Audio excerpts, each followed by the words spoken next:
Okay, so this is part 2. 1 mint costs M cents. 1 toffee costs 6 cents more than 1 mint. Now here's an important bit of exam technique. Don't read the whole question before you start to think about what this means.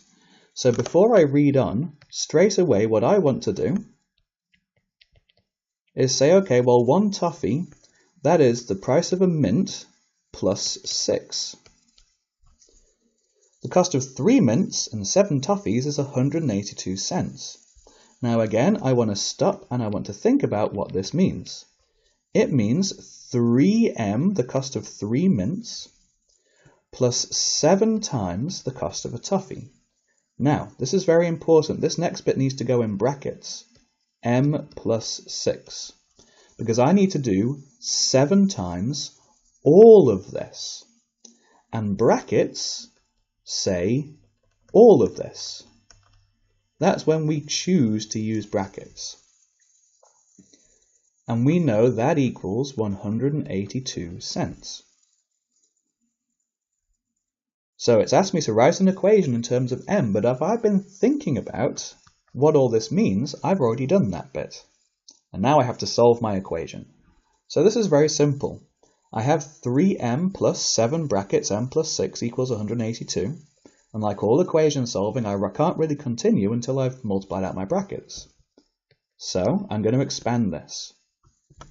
3m plus 7m plus 42 equals 182.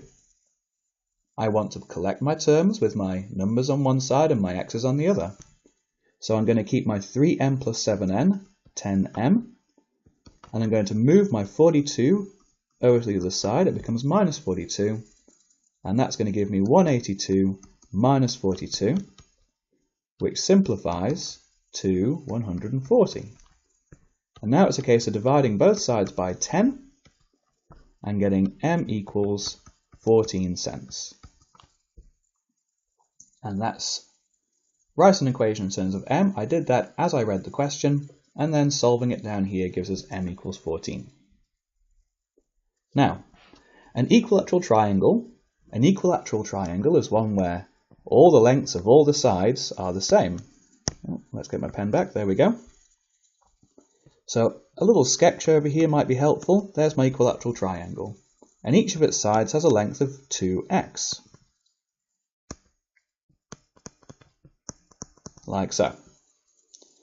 So I want to know what the perimeter of the triangle is. Remember, perimeter is what we get if we add all the sides together.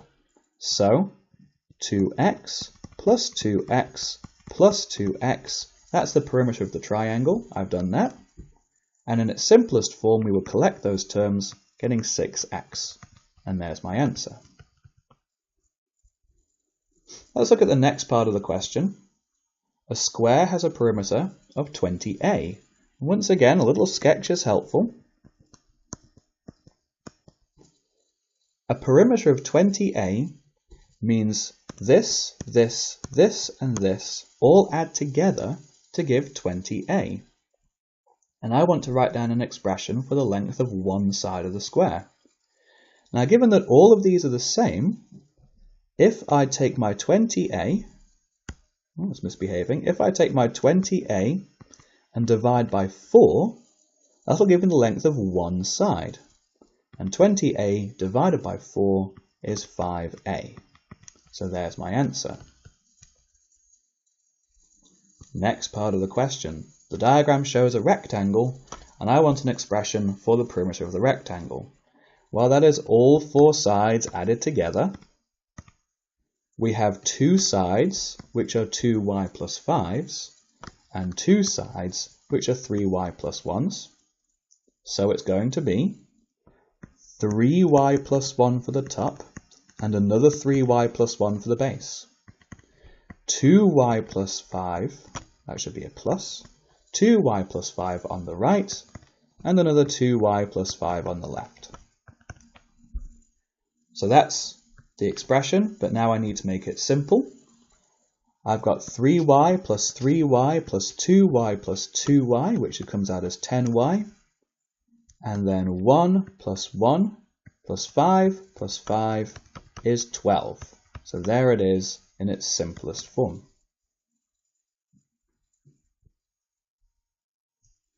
Amber's mean mark on 5 tests is 80. Now, again, as you read the question, you want to start to think about what it's saying and express it mathematically. If we add up all her marks, if we do the sum of her marks, and we divide it by 5 for 5 tests, that equals 80. That's what that sentence is telling us. If we were to add up all her marks and divide by 5, because she did 5 tests, she would get 80. Now they're telling us her marks on 4 of these tests.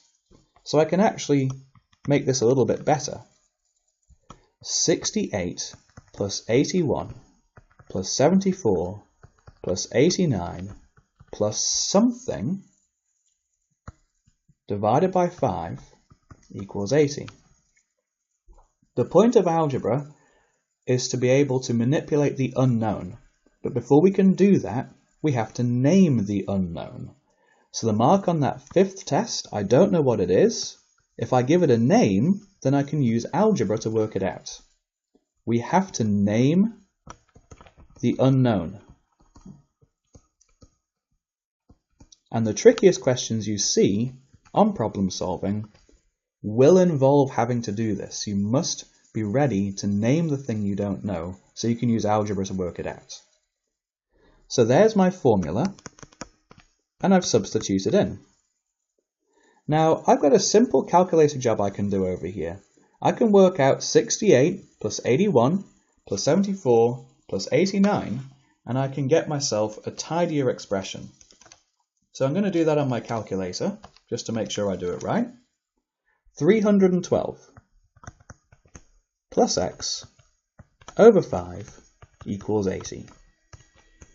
So that's my sort of number crunching, that's my simple jobs step. Now, I have an equation to solve, and the first thing I notice is my equation has a fraction in it. We don't like fractions, so I am going to straight away multiply by 5 to cancel out the divide by 5.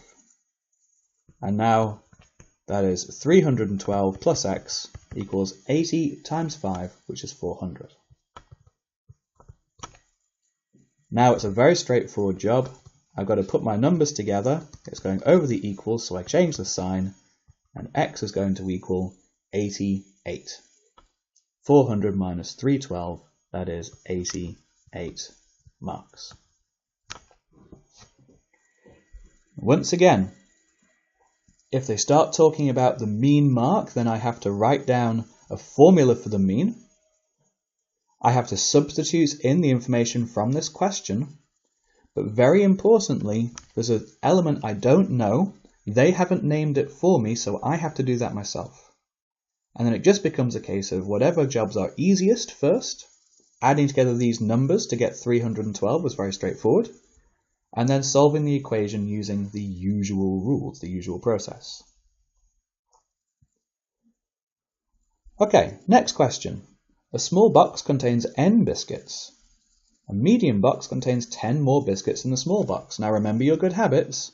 As they give you information, you're going to write down what that means mathematically. 10 more biscuits in the small box, so if I do n plus 10, I get the medium box.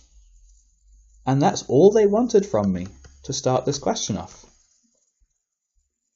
Let's look at the next part of the question. A large box contains twice as many biscuits as the medium box. So if I take what's in the medium box and times it by 2, I get the large box biscuits. Remember, brackets say all. I want to do 2 times all of this. So I could write down 2 brackets n plus 10 to get my mark. If you wanted to simplify it and say 2n plus 20, that would work as well. There are 52 biscuits in the large box. Good exam technique, let's write down what that means. That means that my 2n plus 20 has to equal 52. I've written down my equation, and now I have to solve it. So the 20 goes over here, 2n equals 32, divide both sides by 2, and we get n equals 16, and there's my answer. So we can see in this worksheet very clearly how the solving equations skill set really links into all of these problems, and we've had problems about tins of biscuits, ages of people, we've had problems about perimeters and areas, and even volume. So there's lots of different topics that you can access with this set of skills. Olga buys a small box and a medium box of biscuits. How many biscuits does she have altogether? Well, let's go back a second. Now that we know that n is 16, we can make use of this fact. A small box, remember, has n biscuits in it.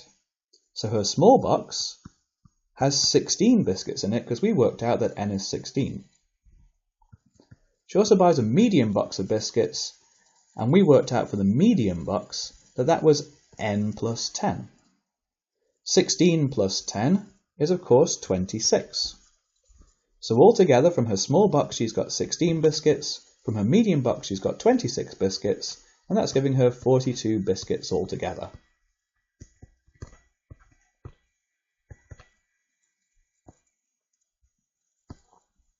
Now we have a question about a cylinder. We want the volume of our cylinder. This last question is the most complicated one, so I'm going to do this in a separate video.